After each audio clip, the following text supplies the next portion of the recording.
Hello friends, my kitchen my રેસિપીમાં આપનું સ્વાગત છે। આજે આપણે કેક બનાવશું ઘઉંના લોટની। મેંદાના લોટની તો બધા બનાવતા હોય, પણ આજે આપણે ઘઉંના લોટની કેક બનાવીશું। ના મેંદો, ના ઈનો, ના કોકો પાવડર, ના ઓવન, છતાં પણ ખૂબ જ ટેસ્ટી અને સોફ્ટ એવી કેક બનીને રેડી થશે। તો બધી ટ્રીક અને ટિપ્સ સાથે આજે આપણે આ કેક બનાવીશું, 2 કલરવાળી કેક। આ કેકને ઝેબ્રા કેક કે માર્બલ કેક પણ કહી શકાય છે। રેસિપી સારી લાગે તો લાઈક અને શેર જરૂરથી કરજો, અને જો તમે મારી ચેનલ ઉપર નવા હોય તો મારી ચેનલને સબસ્ક્રાઈબ કરી બાજુના બેલ બટનને દબાવવાનું ભૂલશો નહીં, જેથી કરીને તમને મારા નવા વિડીયોનું નોટિફિકેશન મળતું રહે। તો ઝડપથી બની જતી એવી કેક બનાવવા માટે તો આજે આપણે સ્ટીલના ડબ્બામાં કેક બનાવશું। જો તમારી પાસે બટર પેપર ન હોય તો આ રીતે પેપરને રાઉન્ડ શેપમાં કટ કરી લેવાનું અને પછી તેને કટ કરી લેશું। કેક ટીન ન હોય કે બટર પેપર ન હોય તો પણ આપણે આ રીતે કેક બનાવી શકીએ છીએ। તો આ રીતે પેપરને રાઉન્ડ શેપમાં કટ કરી લેવાનું। હવે આપણે તેને આ રીતે સેટ કરી લેશું। તો પેપર આ રીતે સેટ કરી લેશું તો પેપર સરસ સેટ થઈ જાય છે। ડબ્બાને આપણે પહેલાં તેલથી ગ્રીસ કરી લેશું અને પછી તેમાં પેપરને સેટ કરી દેશું। હવે આપણે ઉપર પણ તેલ લગાડી લેશું। આ રીતે પેપર સેટ કર્યા પછી આપણે તેને પણ ગ્રીસ કરી લેશું અને હવે તેના ઉપર આપણે ઘઉંના લોટથી તેને ડસ્ટ કરી લેશું અને વધારાનો લોટ હોય તેને આપણે દૂર કરી લેશું। તો અહીંયા આપણો કેક ટીન રેડી છે। હવે આપણે કોફી પાવડરનું પેકેટ લેશું। તો આ રીતે 10 રૂપિયાનું પેકેટ ઇઝીલી માર્કેટમાંથી મળી જાય છે। તેને આપણે કટ કરી તેમાંથી 1 ચમચી જેટલો આપણે કોફી લઈ લેશું અને તેને વાટકીમાં એડ કરી 2 ચમચી જેટલું આપણે દૂધ એડ કરશું। તો અહીંયા તમારી પાસે જો કોકો પાવડર ન હોય તો આ રીતે કોફીથી તમે આ કેક બનાવી શકો છો। 2 ચમચી જેટલું આપણે દૂધ એડ કરશું અને આ રીતે કોફીને સારી રીતે મિક્સ કરી લેશું। વધારે ડાર્ક કલર જોતો હોય તો અડધી ચમચી વધારે કોફી એડ કરવી। હવે એક બોલમાં આપણે 2 ટેબલ સ્પૂન જેટલું તેલ લેશું। મેં અત્યારે સનફ્લાવર તેલનો ઉપયોગ કરેલો છે। હવે તેમાં 1 વાટકી જેટલી આપણે ખાંડ એડ કરશું અને 1 વાટકી જેટલું દહીં એડ કરશું। હવે બધી વસ્તુને આપણે વ્હિસ્કરની મદદથી ફેટી લેશું। તો આ રીતે વ્હિસ્કરની મદદથી તેને સારી રીતે મિક્સ કરી લેશું અને આ રીતે મિક્સ કર્યા પછી તેને આપણે સાઈડમાં રાખી દેશું।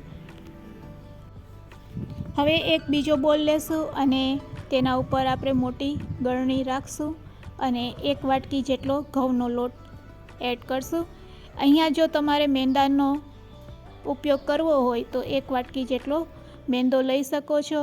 ઘઉંના લોટની કેક બનાવતા હોય ત્યારે આપણે મિલ્ક પાવડર 2 ચમચી એડ કરશું।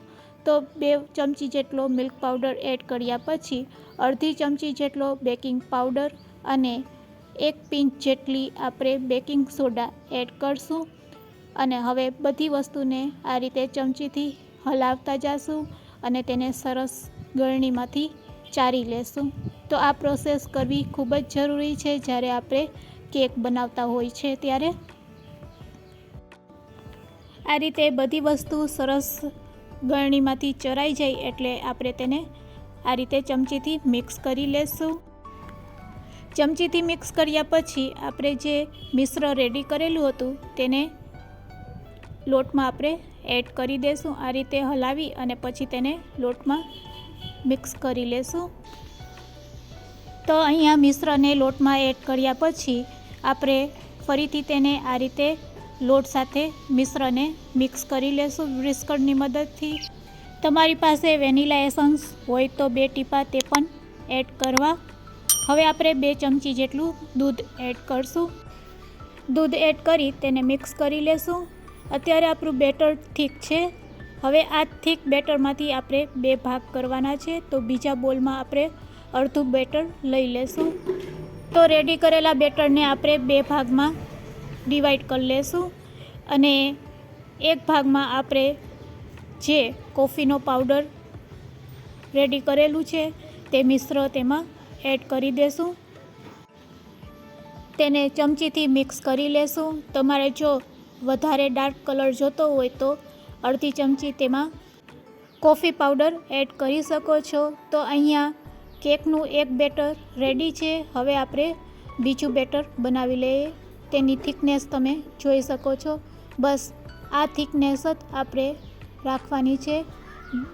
હવે આપણે બીજું બેટર પણ બનાવી લેશું. તો તેમાં આપણે ફક્ત દૂધ એડ કરશું અને તેને આ રીતે મિક્સ કરી લેશું અને તેની થિકનેસ પણ આપણે જોઈ લઈએ. બસ આ થિકનેસ આપણે રાખવાની છે. હવે બસ આપણે કેક ટીનમાં તેને આ રીતે સ્પ્રેડ કરીશું. તો ચમચીએથી તેને આ રીતે સ્પ્રેડ કરતા જઈશું અને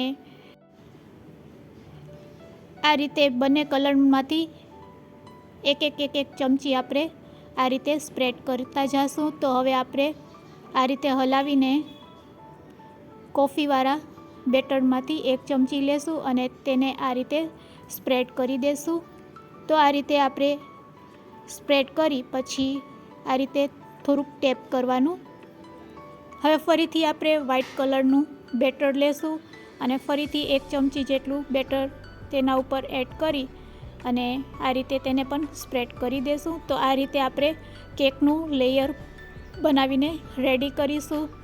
તો તમે જોઈ શકો છો. બસ આ રીતે આપણે એક ચમચી કોફી પાવડરના બેટર અને એક વ્હાઇટ કલરનું બેટર આ રીતે આપણે કેકનું લેયર રેડી કરીશું અને ટેપ કરતા જઈશું અને સ્પ્રેડ કરતા જઈશું. હવે તેના ઉપર આપણે ડિઝાઇન બનાવીશું. તો આ રીતે કોઈ સરી કાં પછી તમારી પાસે સોય હોય તો સોયથી પણ તમે કરી શકો છો. તો આ રીતે આપણે ડિઝાઇન તેમાં બનાવી લેશું. તો અહીંયા આપણું કેક રેડી છે. હવે ગેસની ફ્લેમ ચાલુ કરી લેશું અને ગેસ ઉપર આ રીતે તપેલામાં મીઠું એડ કરી સ્ટેન્ડ રાખી અને મીઠું ગરમ થઈ જાય એટલે તેમાં આપણે રેડી કરેલું કેકનું ટીન રાખી દેશું. છીબાથી ઢાંકી અને તેને 40 મિનિટ માટે લો ફ્લેમ ઉપર થવા દેશું. 40 મિનિટ થઈ ગઈ છે. તો આપણી કેક પણ રેડી છે. તેને આ રીતે આપણે ચેક કરી શકીએ છીએ. તો અહીંયા આપણી કેક રેડી છે. હાથેથી પણ ટચ કરીને તમે જોઈ શકો છો. બેટર ચોટે નહીં તો આપણી કેક રેડી કરેલી કેકને 5 મિનિટ માટે રેસ્ટ આપી અને પછી આ રીતે અનમોલ્ડ કરી લેવાની અને પેપર છે તેને દૂર કરી લેવાનું. તો અહીંયા આપણી કેક રેડી છે. તેને આ રીતે ફરીથી પલટાવીને સેટ કરી લેશું. તો આપણી marble cake, zebra cake ready છે. એકવાર જરૂરથી ટ્રાય કરજો. ખૂબ જ સોફ્ટ અને ટેસ્ટી આ કેક બને છે. તો આજની રેસીપી કેવી લાગી તે મને કમેન્ટ્સમાં જરૂરથી કહેજો અને રેસીપી સારી લાગી હોય તો શેર કરવાનું ભૂલશો નહીં. Thanks for watching.